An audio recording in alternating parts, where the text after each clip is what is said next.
Сайн байцгаана уу хүүхдүүд ээ. Ахуйн осол гэмтлээс өөрийгөө хамгаалах бяцхан зөвлөмжийг хүүхдүүд та нартай хүргэж байна. Анхаарлаа хандуулаарай хүүхдүүд ээ. Аяг тав гугайг шингэн боог зэрэг ахуйн бодисыг огтоос ууж болохгүй шүү хүүхдүүд ээ. Хортог аюултай. Хэрвээ чи уусан бол чиний дүү чинь уусан бол яаралтай 103 төргөн тусламжийг тоодаарай.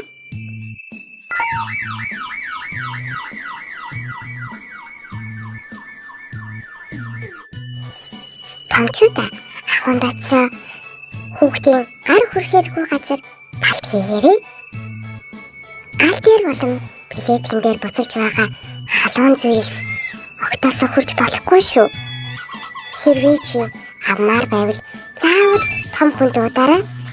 Хэрвээ чи түлэгдсэн бол хүүтэн усанд гараа дүрээрээ. Халуун зүйлд хүрэх нь түлэгдэх аюултайг та нар мэдэн шүү дээ. Хүүхдүүдээ хорц үзүүртэй хутаг хайж зэрэгтэй маш болгоомжтой хүрээрээ. Хэрвээ чи гараа эсгсэн бол цэвэр даавуугаар боогоорой. Хорц үзүүртэй зүйлийг дуур мэдэн авч болохгүй шүү. Найзуудаа усанд орохдоо анхаарал болгоомжтой байх хэрэгтэй шүү. Халтарч унах аюултай.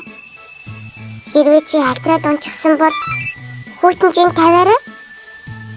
Эсвэл том хүний тусламжтай усанд ороорой хүүхдүүд ээ.